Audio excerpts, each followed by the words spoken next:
siempre he sentido una gran admiración por la arquitectura brasileña, donde indudablemente Otake es uno de los principales protagonistas en tratar de lograr esa concepción de mantener una identidad cultural y no dejarse arrastrar por los cantos de sirena del mundo desarrollado y de la globalización.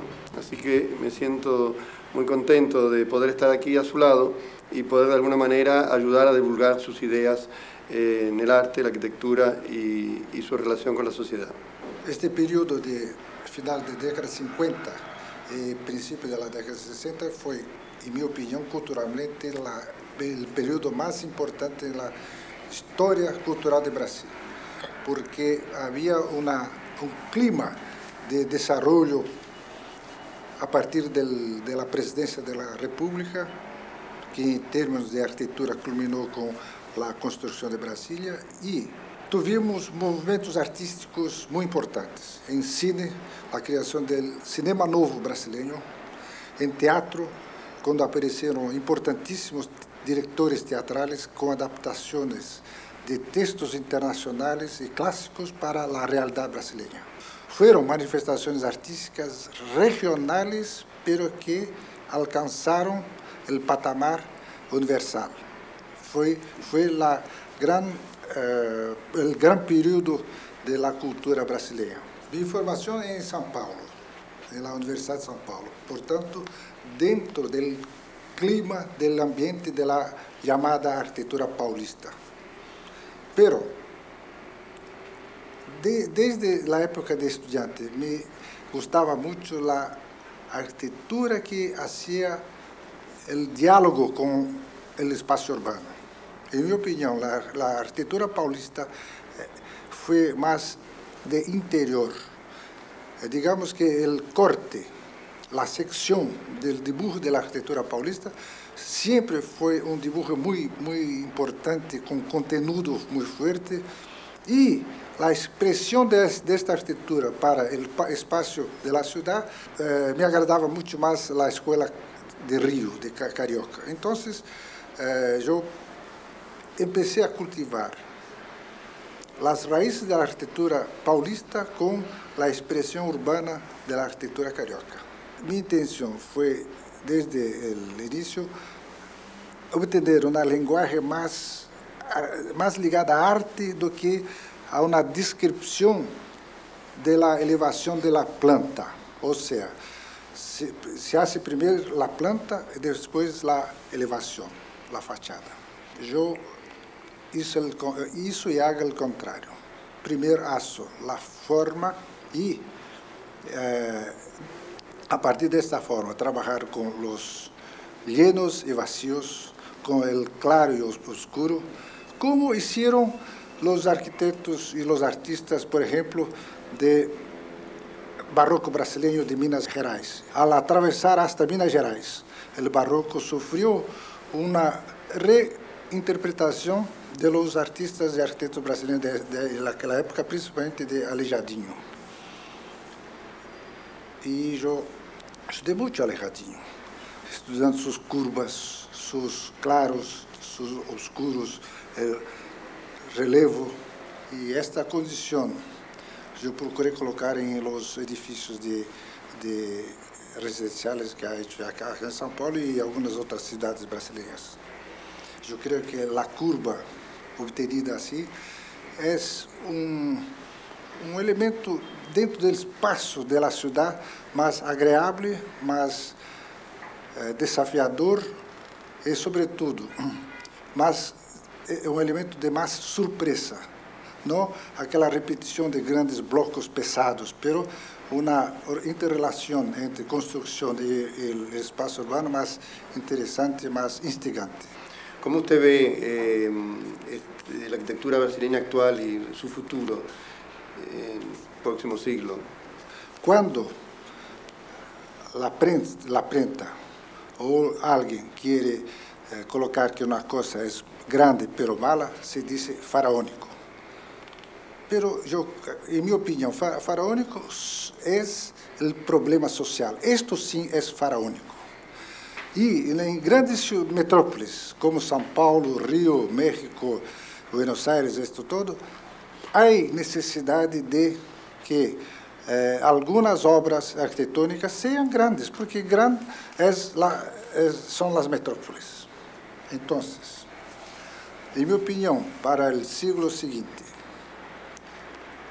um desafio para a arquitetura é que, junto com a finalidade da obra arquitetônica, é importante que a arquitetura seja capaz de atrair as pessoas da cidade, como é, por exemplo, o Museu de Bilbao.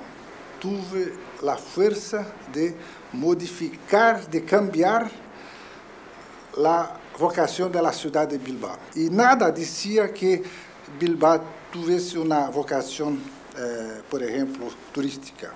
E em um ano de atividade do museu, se cambiou a vocação da cidade.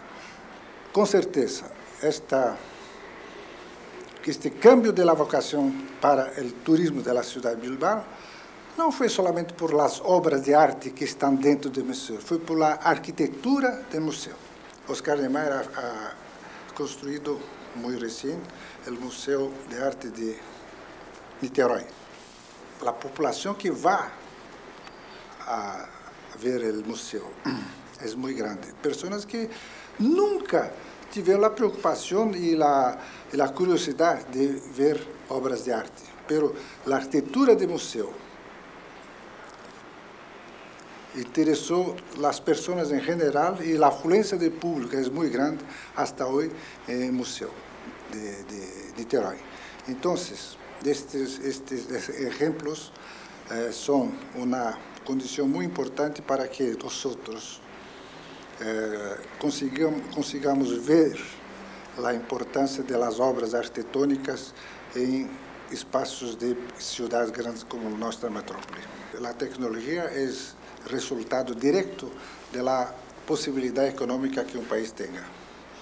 E há 3 décadas que os países de América Latina estão marginalizados deste desenvolvimento econômico que os chamados países de primeiro mundo estão colocados. O que eu procuro ser é que a arquitetura e minhas obras sejam, de certo modo, independentes da tecnologia. Se eu tenho a tecnologia, eu la uso, eu la utilizo. Pero se não tenho a tecnologia, é a criatividade que terá que caracterizar a arquitetura. ¿Cuál sería su visión de la experiencia que tuvo en Tokio con la Embajada de Brasil? O projeto da Embajada de Brasil em Tóquio foi trabalho muito interessante porque fazer projeto dentro de uma grande cidade de cultura totalmente distinta foi um desafio muito importante. Isso projeto de uma curva contra a calle. ¿Por quê? Porque, não obstante a ubicação do terreno estar em um bairro muito bonito, muito importante de Tóquio, Aoyama, a calle em frente é uma calle muito estreita. Então, isso é uma curva contra a calle, provocando uma pequena, mas muito chica, praça de frente da embajada. E essa praça depois se mostrou muito importante, porque 2, 3, 4 vezes ao ano, os embajadores brasileiros me escrevem dizendo que a embajada emprestou a praça para cenário de fotografias, de fotos, de cine, hasta de publicidade, porque é um espaço e, sobretudo, a forma curva da embajada é muito peculiar no espaço da cidade. Ahora, hay otra obra que le implicó una respuesta completamente distinta, que es construir un hotel en el pleno centro de San Pablo, prácticamente a 100 metros de la Avenida Paulista, donde hay una especie de lucha entre los edificios altos. ¿Cómo usted logró hacer un hotel que pudiera tener una identidad y una personalidad propia dentro de ese caos generalizado y de edificios anónimos que es la gran metrópoli, el centro de la gran metrópoli. En el partido arquitectónico utilizamos dos diálogos. El primer diálogo, el diálogo con el espacio urbano, provocado por las torres donde están los apartamentos. Son 26 pisos, por tanto, una torre alta para las calles que envuelven el terreno. Entonces, el diálogo, primero, de las torres donde están los apartamentos con el espacio urbano. El segundo diálogo, aprovechando la descida, que es la calle donde está el hotel, hicimos 4 pavimentos térreos, 4 entradas ao longo da descida da calle. E em cada pavimento térreo hicimos os terrazos curvos, muito característicos da arquitetura brasileira, trabalhando com o espaço interno e espaço externo, o diálogo das pessoas com o espaço da calle e das pessoas que caminham na calle, os automóveis com os terrazos de los 4 andares, pavimentos térreos del hotel. De este duplo diálogo, que foi o partido arquitectónico, em minha opinião, se caracterizou bem e é uma obra forte na cidade de São Paulo. A arquitetura brasileira ha começado na época modernista, década 40, 50, e prosigue desenvolvendo. Não está haciendo repetições da arquitetura hecha nas décadas 50, 60, por exemplo. E é por isso que a arquitetura brasileira continua com esse desenvolvimento. E com este pensamento hicimos o projeto de conjunto que é um edifício duplo de oficinas e abaixo pequeno shopping.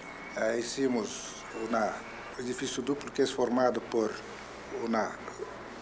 quarto de círculo e outro simétrico, e unindo os dois, cilindro deitado que hace o conjunto arquitetônico. E abaixo, o shopping com 2 pavimentos.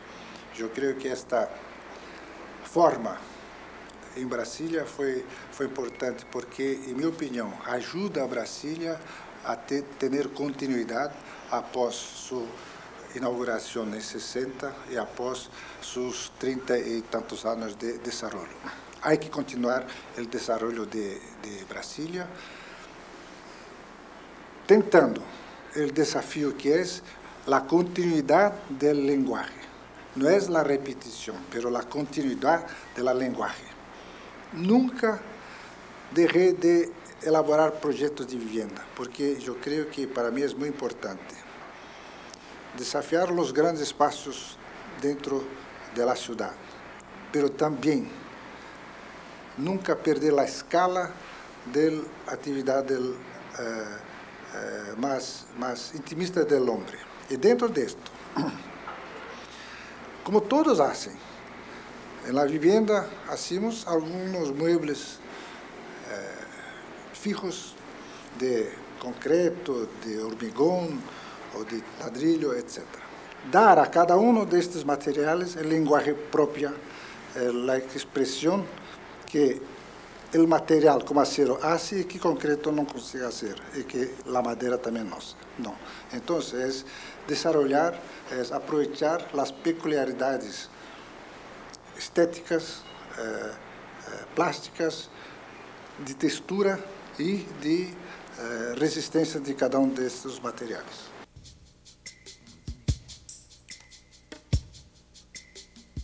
Eu tenho a alegria de compartilhar esta entrevista com o professor Roberto Segre, italiano de nascimento, pero que estudou todo o curso e hasta arquitetura em Buenos Aires e viveu em Cuba por mais de 30 anos. Um profundo estudioso, conhecedor da arquitetura e cultura da América Latina e que hoje vive entre nós em Rio de Janeiro.